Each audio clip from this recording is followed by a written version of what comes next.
জীবন ও জীবিকা। পার্সলে হলো একটা সুপারফুড। ইন্ডিয়ান থেকে চাইনিজ সমস্ত খাবারেই এই পার্সলে পাতার ব্যবহার করা হয়। আজ আমরা জীবন ও জীবিকা অনুষ্ঠান নিয়ে এমনই একজন চাষির কাছে চলে এসেছি, যিনি এই পার্সলে পাতা চাষ করেই নিজের জীবিকা নির্বাহ করে চলেছেন। চলুন চাষির সঙ্গে আলাপ করে নিই এবং জেনে নিই এই পার্সলে পাতার খুঁটিনাটি। দাদা নমস্কার। নমস্কার। কেমন আছেন? ভালো আছি। আচ্ছা, আপনার পরিচয়টা আমাদের দর্শকদের একটু বলুন। আমার নাম চিত্তরঞ্জন মণ্ডল। আমরা এখন যে জায়গাটাতে দাঁড়িয়ে আছি, এই জায়গাটার নাম কি? এই জায়গাটার নাম তেঘরিয়া। আপনি চাষবাসের সঙ্গে যুক্ত আছেন কত বছর? কমপক্ষে 40 বছর চাষবাস করছি। আর আপনি পার্সলে পাতা চাষ করছেন কত বছর হলো? পার্সলে পাতা আমার শুরু হচ্ছে 1997 সাল থেকে। আচ্ছা, পার্সলের তো অনেক ধরনের জাত হয়, আপনি কোন জাতটি চাষ করেছেন? পার্সলের দুটো জাত, একটা ফ্ল্যাট পার্সলি, একটা পার্সলি কার্ড। কার্ড পার্সলিটা শীতের সিজনে ছাড়া হয় না, যেটা বাজারে ইংলিশ পার্সলি নামে পরিচিত।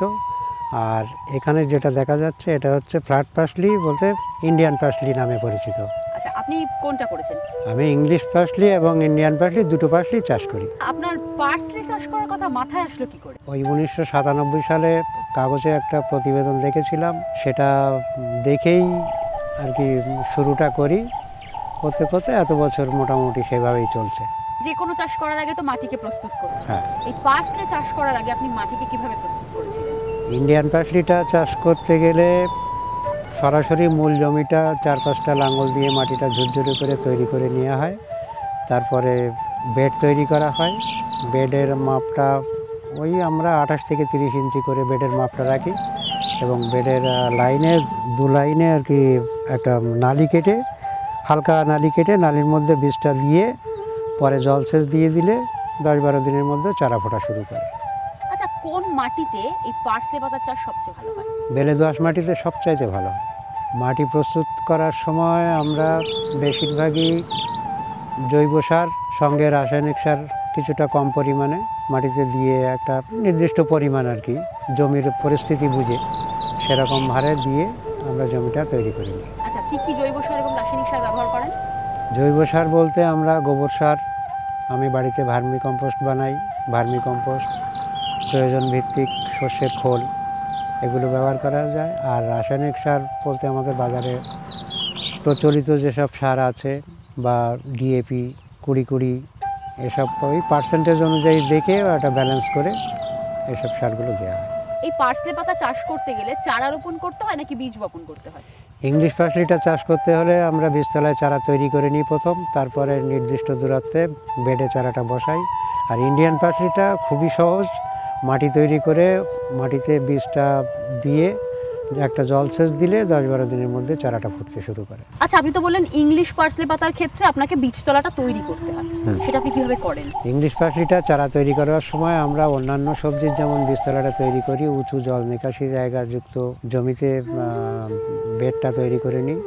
মাটিটা ভালো ঝুরঝুরে করে একটু গোবর সার বা ভার্মি কম্পোস্টের পরিমাণটা বেশি দিয়ে, রাসায়নিক সার খুব কম দেওয়া হয় বীজতলায়। দেওয়ার পরে পার্সলির দানাটা বীজতলাতে দিয়ে দিলে ওরকম টেম্পারেচার কম থাকলে 10-12 দিনের মধ্যে ফোটে, আর টেম্পারেচার বেশি হলে একটু 7-8 দিনের মধ্যে চারাটা ফুটে যায়। আচ্ছা, বীজতলা তৈরি করার সময় কি কি রাসায়নিক সার ব্যবহার করেন এবং কি কি জৈব সার ব্যবহার করেন? বীজতলা তৈরি করার সময় আমরা প্রধানত 15-15 সুফলা অথবা ডিএপির সঙ্গে পটাশ অথবা 20-20 সুফলার সঙ্গে পটাশ, এগুলো খুব অল্প পরিমাণে দিই বীজতলায়। বীজতলায় অন্যান্য পোকামাকড় বা পিঁপড়ের কারণে কিছুটা ফিরোডন ব্যবহার করি, দিয়ে তারপরে ওই বীজতলাটা একটা সিস্টেমের মধ্যে দিয়ে প্রথম কয়েকটা দিন একটু ছায়া করে ঢেকে রেখে দিলে তারপরে প্রয়োজন মতো জলসেচ দিলে চারাটা ফুটে যায়। এই বীজ বা চারা মাটিতে রোপণ বা বপন করার কতদিন পর সেই পার্সলে পাতা বাজারজাত করার অবস্থায় আসে? ইন্ডিয়ান পার্সলিটা বীজটা বপন করার 1.5 মাসের মধ্যে বাজারে যাওয়ার মতো হয়, আর ইংলিশ পার্সলিটা চারা তৈরি করতেই প্রায় 35-40 দিন লেগে যায়। তারপরে চারাটা রোপণ করার পর থেকে ইংলিশ পার্সলি 1.5 মাস পর থেকে বাজারে যাওয়ার মতো হয়ে যায়। আপনি তো বললেন মাটি প্রস্তুত করার সময় আপনি বিভিন্ন রকমের রাসায়নিক সার, জৈব সার ব্যবহার করেছেন। এই পার্সলে পাতা যখন বড় হয় তখন কি কোনো সার ব্যবহার করেন? না, পার্সলে পাতা বড় হয় যখন প্রথম দিকে চারা গাছ ছোটো থাকার কারণে একটু নাইট্রোজেন ঘটিত সার দিয়ে দেওয়া হয়, যেটা দ্রুত বৃদ্ধির জন্যে। তারপরে একটা স্টেজে চলে গেলে তারপরে আর কোনো সার লাগে না। দাদা, এবার আপনি আমাকে বলুন, এই পার্সলে পাতাতে কতটা পরিমাণ জলসেচ দেওয়া লাগে? জলসেচটা শীতের সিজনে 10 থেকে 12 দিন অন্তর, এবং গরম পড়ে গেলে তখন 4-5 দিন থেকে 1 সপ্তাহ বড় জোর। এই পার্সলে পাতার চাহিদা বাজারে সব থেকে কত বেশি? পার্সলে পাতার চাহিদা ইন্ডিয়ান পার্সলি এবং ইংলিশ পার্সলি, দুটো পার্সলি পাতার চাহিদাই 12 মাস। ইন্ডিয়ান পার্সলিটা খুবই বেশি চাহিদা এবং ইংলিশ পার্সলিটা অনেকটা তুলনামূলক কম। আচ্ছা, এই ইংলিশ পার্সলে এবং যেটা বাংলা পার্সলে আপনি বললেন, এই দুটোর মধ্যে দাম কোনটার বেশি?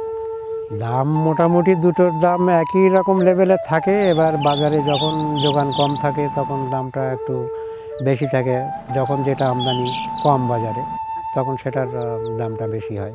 এই পার্সলে গাছে কোনো রকমের রোগের উপদ্রব? পার্সলি গাছের রোগ বলতে বর্ষার সিজনে কোনো রকম ওই অতিরিক্ত বৃষ্টির কারণে গোড়া পচা টচা রোগ ধরে, সেই ক্ষেত্রে কিছুটা ছত্রাকনাশক ব্যবহার করতে হয়। তবে খুব যে সমস্যা হয় তা নয়, খুব সহজেই কন্ট্রোল করা যায়। আর ইংলিশ পার্সলিটা তো শীতের মধ্যে ওর কোনো পোকাও লাগে না, অন্য কোনো রোগও হয় না। এই পার্সলে গাছে কোনো রকমের পোকামাকড়ের উপদ্রব হয়? পার্সলি গাছে পুরো সিজনেই কোনো সময়ই কোনো রকম পোকার ওষুধ লাগে না। এই পার্সলে পাতা চাষ করতে বিশেষ কি কোনো পরিচর্যার প্রয়োজন হয়? বিশেষ পরিচর্যা বলতে ইংলিশ পার্সলিটার ক্ষেত্রে আমরা যখন ডাইরেক্ট চারা বসাই, চারাটা খুব সহজে মাটিতে ধরতে চায় না। ওইটা আমরা মানে ছোট ছোট পটে আগে চারাটা তৈরি করে নিই, ইংলিশ পার্সলিটা করে তারপরে মূল জমিতে বসাই। এই বাংলা পার্সলে আপনারা বিক্রি করেন কোথায়? বাংলা পার্সলিটা আমি নিউ মার্কেটে বিক্রি করি। কি হিসেবে বিক্রি হয় এটা? আমাদের এটা দু ধরনের বিক্রি হয়, এরকম বান্ডিল করে, ছোট ছোট বান্ডিল করেও বিক্রি হয়, আবার কেজি হিসাবেও বিক্রি হয়। আমি প্রধানত কেজি হিসাবে বিক্রি করি। আর ইংলিশ পার্সলের ক্ষেত্রে? দুটোই একই। আচ্ছা, এই পার্সলে পাতা কেজিতে কত দাম থাকে? পার্সলি পাতা নর্মাল বাজার হচ্ছে সারা বছরই 100 থেকে 150 টাকার মধ্যে কেজি থাকে, পার কেজি। তার মধ্যে বাংলা পার্সলিটা শীতকালের দিকে যদি অতিরিক্ত শীত পড়ে তাহলে মার্কেট থেকে আউটই হয়ে যায়। সেক্ষেত্রে আমার গত সিজনে 700 টাকা 800 টাকা কেজি পর্যন্ত বেচেছি। আপনি কতটা জমি জুড়ে এই পার্সলে পাতা চাষ করেছেন? আমি একটা সিস্টেমে চাষ করি, ছোট ছোট প্লট করে, 2 কাঠা 1.5 কাঠা 3 কাঠা এরকম ছোট ছোট প্লট করে একবারে একটা প্লট বিক্রি শেষ হয়ে গেল, পাশের প্লটটা উঠতে শুরু করলো, এরকমভাবে সারা বছরই করি। আচ্ছা, সেটা কি ইংলিশ পার্সলে এবং না, বাংলা পার্সলে? ইংলিশ পার্সলিটা শুধুমাত্র শীতের সিজনে, আর বাংলা পার্সলিটা সারা বছর। আচ্ছা, এবার আপনি আমাকে বলুন, একটি পার্সলে গাছ থেকে আরেকটি পার্সলে গাছের দূরত্ব আপনি কতটা রাখেন? বাংলা পার্সলিটা যেহেতু বীজ বোনা হয়, নির্দিষ্ট কোনো দূরত্ব নেই। চারা যদি খুব ঘন বেরিয়ে যায় তখন আমরা চারা কিছু কিছু মাঝখান থেকে চারা তুলে একটু হালকা করে দিই, 2 ইঞ্চি 3 ইঞ্চি থাকলেই হয়। আর ইংলিশ পার্সলিটা যেহেতু ওই পাশ থেকে পাতা ছাড়িয়ে ছাড়িয়ে নেওয়া হয় পুরো সিজন ধরেই, মানে লাগানোর পরে 4-5 মাস ধরে থাকে, তো পাশ থেকে পাতা ছাড়িয়ে নেওয়া হয়, এই জন্য ওটার দূরত্বটা একটু ওই জমিটা আমরা 1.5 হাত অন্তর বেড তৈরি করি।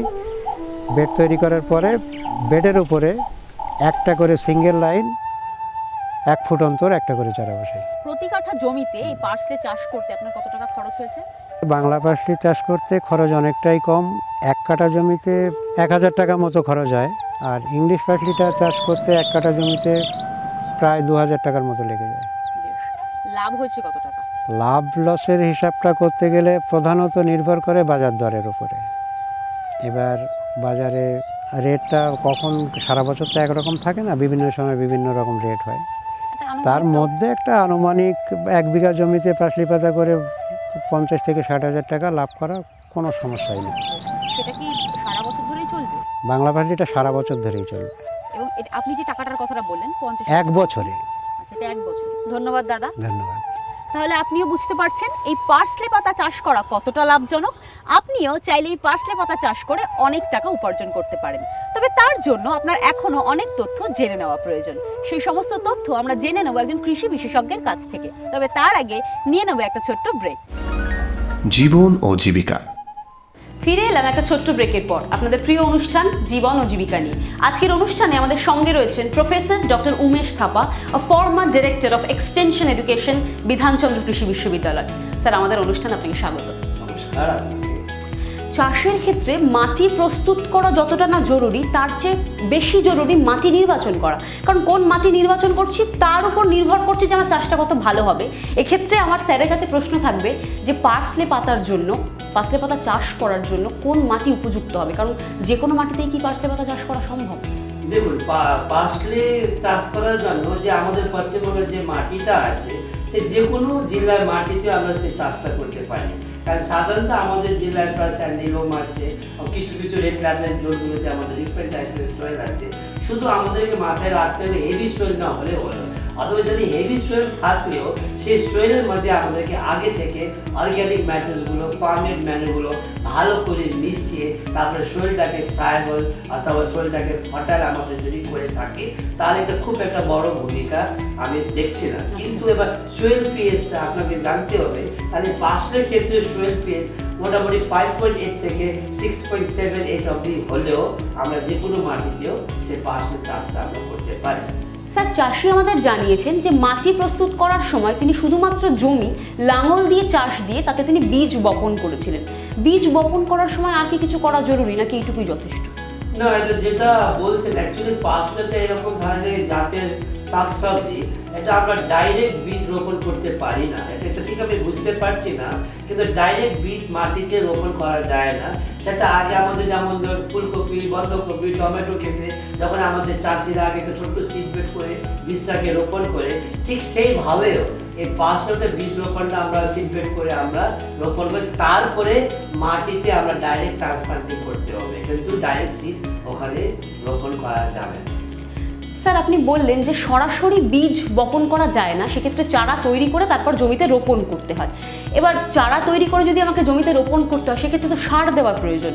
সেক্ষেত্রে চাষিরা কী ধরনের সার ব্যবহার করবেন এবং সেটা কতটা পরিমাণে ব্যবহার করবেন? দেখুন, এটা দুটো জিনিস আপনাকে বলছি। প্রথমে যখন চাষিরা সিড কীভাবে তৈরি করে, মানে চারাটা কীভাবে তৈরি করে, তখন আপনাকে বললাম সিড বেড দিয়ে বীজটাকে ওরা লাগাতে পারে। কিন্তু এখানে আপনাকে আমি বলতে চাই সিড বেডে না করে প্লক ট্রে মেথড অথবা প্রো ট্রে মেথড, ওটাতে কিন্তু আপনি মাটি ইউজ না করে প্লক ট্রে, প্রো ট্রের মধ্যে আপনি কোকোপিট দিয়ে মাটি ওটা প্লক ট্রেটাকে ভর্তি করেন, তাহলে এক একটা বীজ ওখানে পুঁতলে পরে সে কোয়ালিটি সিড আপনি পেতে পারেন ও ইউনিফর্ম জার্মিনেশনটা হতে পারে। তারপরে ওখানে পদার্থ ওখান থেকে বা আমাকে মেন ফিল্ডে নিয়ে যেতে হবে। মেন ফিল্ডে নিয়ে যাওয়ার কমসে কম যদি আপনি সিড পেটে করেন তাহলে আপনাকে 4 সপ্তাহ মতন ওয়েট করতে হবে। ধরুন 30 থেকে 35 দিনের সাধারণত চাষিরা সিডলিংটাকে ট্রান্সপ্লান্টিং করে। কিন্তু যদি আপনি প্লক ট্রে অথবা পোর্টের মেথডে আপনি যদি চারাটাকে রেডি করেন তাহলে আপনার 21 দিনের মধ্যে আপনি চারাটাকে রেডি হয়ে আপনি ট্রান্সপ্লান্টিং করতে পারবেন।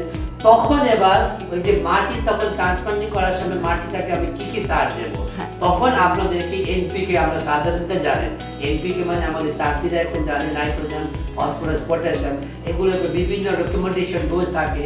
মোটামুটি 120, 80/60, মানে 120 নাইট্রোজেন, 80 আমার পটাশিয়াম, 60 আমরা ফসফরাস, সেটা আমাকে ওখানে ট্রান্সপ্লান্টিং করার আগে মাটিতে দিতে হবে।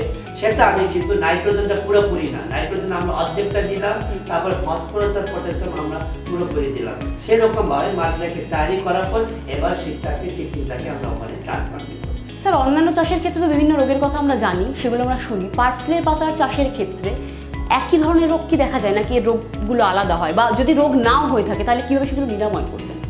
দেখুন, পার্সলের ক্ষেত্রে অনেক আমাদের শাকসবজি থেকে খুব একটা বেশি রোগ পোকা দেখা যায় না। তাও রোগ পোকা দেখা যায় না বলা যায় না, যে পরিণামে আমাদের ক্লাইমেট চেঞ্জ হচ্ছে, বিভিন্ন ধরনের ক্লাইমেট সিচুয়েশন এসে যাচ্ছে, সে যদি আমি বলি আমার কমন দুটো রোগ আমি আপনাদেরকে বলতে পারি, যেটা আপনারা সবাই খুব ভালো করে জানেন।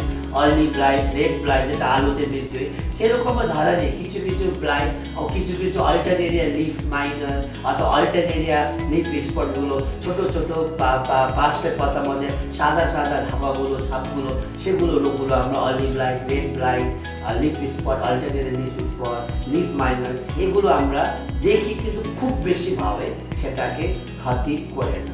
স্যার, তাহলে তো নিরাময়ের কিছু উপায় রয়েছে, তাহলে চাষিরা এই রোগ থেকে গাছকে রক্ষা করবেন কি করে? প্র্যাকটিক্যাল হিসাবে যদি আমি বলি, কোনো কেমিক্যালস আমি ইউজ করবো না। কেমিক্যালস তো আমরা ইউজ করতে, যদি আমরা ইউজ না করি, আমরা যে প্র্যাকটিক্যাল ম্যানেজমেন্ট প্র্যাকটিসেসগুলোকে আমাদেরকে দেখতে হবে।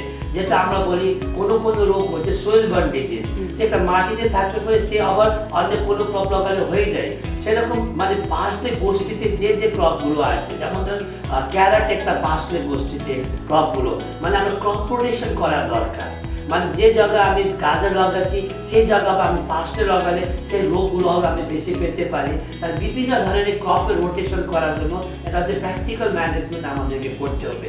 আর সাথে সাথে এবার লাগানোর পর যদি রোগ দেখাই যায়, তখন তো সেটা বললে তো চলবে না, তখন তো আপনাকে কিছু একটা কেমিক্যালসটা অ্যাপ্লাই করতে হবে। তখন আপনাকে জানতে হবে যদি এটা ফাঙ্গাল রোগ আছে নাকি, ব্যাকটেরিয়াল রোগ আছে নাকি, না ভাইরাল আছে। সেই হিসাবে ফাঙ্গাল হলে আমাদেরকে ফাঞ্জিসাইড, ম্যানকোজেব বলে আমাদেরকে প্রয়োগ করতে হবে। এবার যদি ভাইরাল রোগগুলো আমরা যদি দেখে থাকি, কারণ ভাইরাস রোগ একটা পোকাগুলো ট্রান্সমিট করে, তাহলে সে ভাইরাল তো সরাসরি ভাইরাস রোগগুলো তো মরবে না, সেটাকে আমরা কন্ট্রোল করতে পারবো না। কিন্তু সে ভাইরাসটাকে যে ক্যারি করে পোকাগুলো, সেটাকে আমাদেরকে দমন করতে হবে। তাহলে ক্রপ লাগানোর সঙ্গে সঙ্গে আমরা কিছু কীটাণুনাশক ইনসেকটিসাইডগুলো আমাদেরকে আগে থেকে প্রিভেনশন মেজার জন্য আমাদেরকে একটা স্প্রে করতে হবে। স্যার, তাহলে পোকামাকড় তো দেখা যায়, পোকামাকড়ের ক্ষেত্রে চাষিরা কি ব্যবহার করবে? পোকামাকড়ের ক্ষেত্রে চাষিরা আমরা যেমন পোকা, যেটা আমি বলে পার্সলের ক্ষেত্রে মাইট, অ্যাফিড, এগুলো একদম সিম্পল সাধারণত যে কোনো পোকা, যে কোনো চাষের ক্ষেত্রে এটা হয়ে যায়। সেই পার্সলের ক্ষেত্রে সেটা আসতে পারে। সেটার মধ্যে আমরা ইমিডিক্লোরাইড করে একটা ইনসেকটিসাইডগুলো আছে। স্যার, গাছ বড় হওয়ার পর পার্সলে পাতা চাষের ক্ষেত্রে কি কি সার ব্যবহার করা উচিত? দেখুন, আমি বলছি সারটা প্রয়োগ করার জন্য আমি যেটা বলি নাইট্রোজেন, ফসফরাস, পটাশিয়ামটা আপনারা অবশ্যই দেবেন। এছাড়াও এখন আমাদেরকে জানতে হবে অর্গ্যানিক সোর্সগুলো। আপনি ভার্মি কম্পোস্ট দিতে পারেন, নিম কোপ দিতে পারেন, মসলাস খোল দিতে পারেন। সিম্পল চাষিরা এবার যখন লাগানোর পর যদি আবার ইন্টারভালে যদি দিয়ে দেন, আপনি ট্রান্সপ্লান্টিং করলেন পার্সলেটা, তখন আবার আপনি মাস্টার কেকটা ভিজিয়ে রাখলেন। সে মাস্টার কেক ভিজিয়ে রাখি যখন আপনার সিঁচাই হয়ে যাবে, তখন সেই মাস্টার কেকটা আপনি দিতে পারেন, শস্য খোলটা, তাহলে তাড়াতাড়ি গ্রোথটা নিয়ে নেবে। সেটা আপনার প্রয়োজন আছে, ভালো কোয়ালিটি লিভস। কারণ আমাদের মেয়েটা তো পার্সলে অ্যাট্রাকশন হচ্ছে তো লিভস, পাতা। সে পাতাটাকে একদম তৎকাটিক ব্রাইট অ্যাপিয়ারেন্স যদি আপনি করতে চান, তাহলে অর্গ্যানিক সোর্সে এগুলো আপনাদের দিলে খুবই ভালো। ধন্যবাদ স্যার। নমস্কার, ধন্যবাদ আপনাকেও আমাদের অনুষ্ঠানে আসার জন্য এবং আমাদেরকে সময় দেওয়ার জন্য, কারণ আপনার দেওয়া মূল্যবান তথ্যে আমাদের চাষিরা অনেক লাভবান হবেন। Thank you. নিয়ে নেব আরও একটা ছোট্ট ব্রেক। ব্রেকের পর ফিরে এসে দেখে নেব এই পার্সলে পাতা চাষের সমস্ত তথ্য এক নজরে। জীবন ও জীবিকা। ফিরে এলাম একটা ছোট্ট ব্রেকের পর আপনাদের প্রিয় অনুষ্ঠান জীবন ও জীবিকা নিয়ে। চলুন এবার দেখে নিই এই পার্সলে পাতা চাষের সমস্ত পদ্ধতি এক নজরে। পার্সলে চাষের পদ্ধতি। পার্সলে পাতা চাষের জন্য উপযুক্ত মাটি। যে কোনো ধরনের মাটিতেই পার্সলে পাতা চাষ করা যায়, তবে ভারী ধরনের মাটি হলে প্রচুর পরিমাণে জৈব সার মাটিতে প্রয়োগ করতে হবে। মাটির পিএইচ মাত্রা 5.8 থেকে 6.8 এর মধ্যে থাকা উচিত। চারা রোপণের সঠিক সময়। অক্টোবর মাসের শেষ সপ্তাহের মধ্যে চারা জমিতে রোপণ করা উচিত। পার্সলে চাষে মাটি প্রস্তুত। মাটি প্রস্তুত করার সময় হেক্টর প্রতি 60 KG nitrogen, 80 KG potassium, 60 KG phosphorus, গোবর সার ও ভার্মি কম্পোস্ট দিয়ে মাটি প্রস্তুত করা যেতে পারে। এছাড়াও অনুখাদ্য হিসেবে বোরন ব্যবহার করা উচিত। চারা প্রস্তুত করার পদ্ধতি। মাটিতে বীজতলা তৈরি করে চারা প্রস্তুত না করে যদি প্লাগ ট্রেতে কোকোপিট আর ভার্মি কম্পোস্ট মিক্সড করে তার মধ্যে চারা তৈরি করা হয়, তাহলে চারার গুণগত মান অনেক ভালো হয়। বপন করার আগে প্রতি কেজি বীজে 1 গ্রাম ক্যাপটান বা থাইরাম দিয়ে বীজ শোধন করা উচিত। পার্সলে চাষে সারের প্রয়োগ।